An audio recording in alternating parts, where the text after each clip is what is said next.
right, how's everybody doing? This is the Comic Samurai. I want to welcome you to my next video, and tonight we're going to be continuing my series of the top comic books of the 2000s.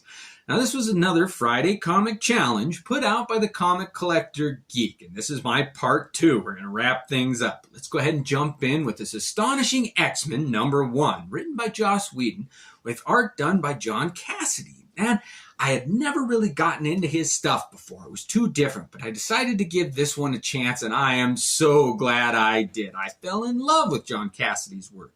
He drew the X-Men unlike anything I'd ever seen, but with enough callbacks and remembrance and homage to the old X-Men that I knew and loved. An example of this is Colossus and Wolverine. They do the fastball special again, but it's updated for this decade, and I just really enjoyed this comic book. What a great way to start it. Next up, we got Identity Crisis #1.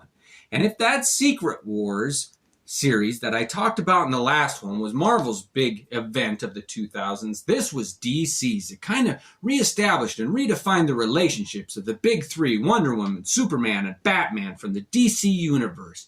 And this was one of those title-crossing epics that went between all of the characters, and it got them all involved, and there was a death of Sue Dibney, and you got to figure out who did it, and there were other characters involved, and clashes, good fights. Deathstroke takes on all of the JLA at one time. Oh, it really is a good series, with some Michael Turner art, Rags Morales inside.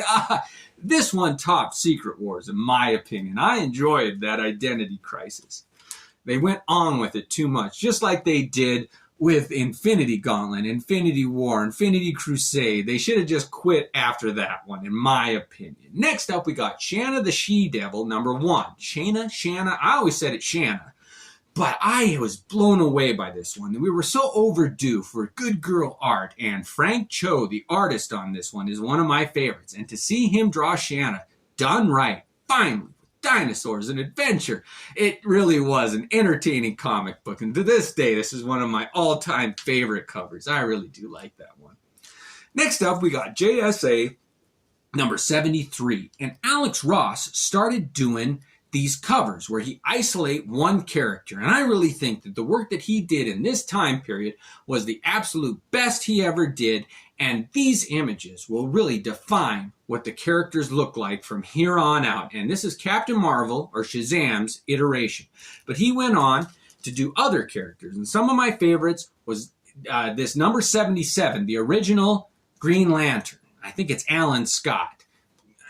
And I always liked this character. I was intrigued by him. Wood was his weakness instead of the color yellow. I didn't know a lot of his mythos, but this JSA story was the JLA, Justice League, of the Golden Age, but they were the Justice Society. So you got to know each character and what their powers were and how they were relevant in this time period. And they were able to do that. They took these Golden Age heroes, this Jay Garrick, the original Flash, and updated them for the 2000s. And they were training a new generation.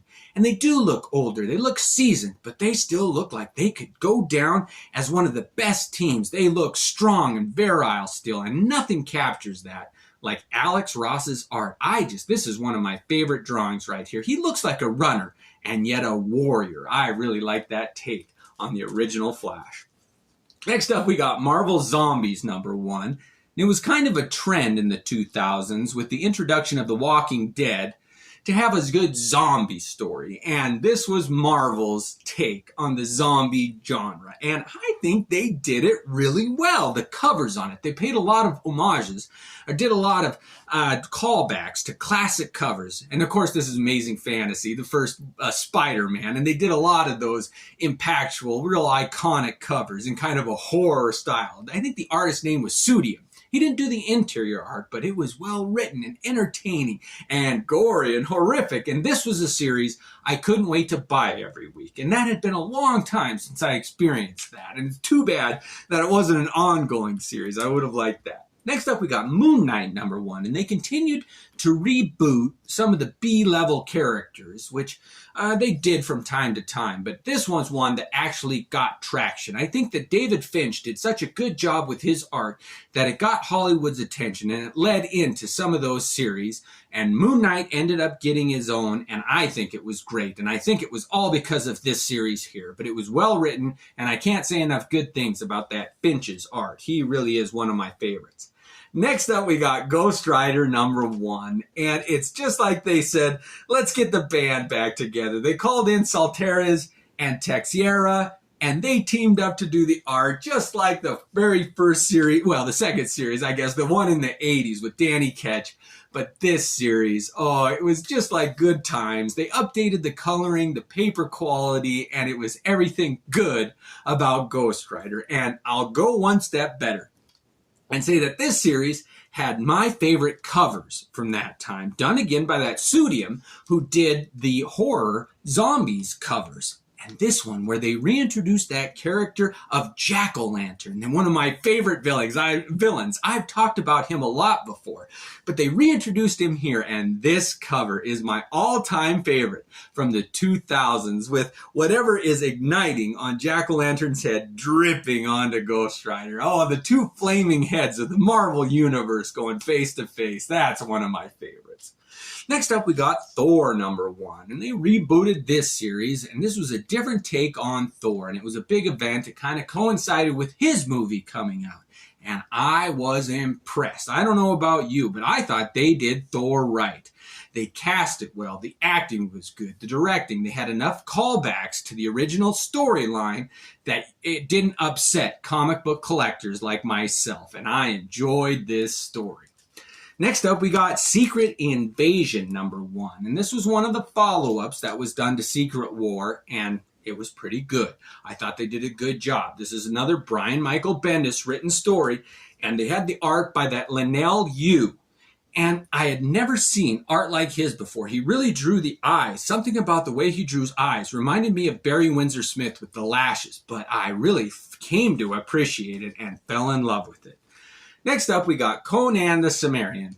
And every couple of years, they tried to reboot the Conan title. They did Conan the Adventurer and some other tries at one-shots and things. But this one, when it came out, it was a mix with the Cho covers, and then they had Corbin doing some of the flashbacks inside. And it was just updated enough with different artists and flashbacks and retelling his story that you could get caught up on the Conan mythos and not feel like you missed 30 years of history.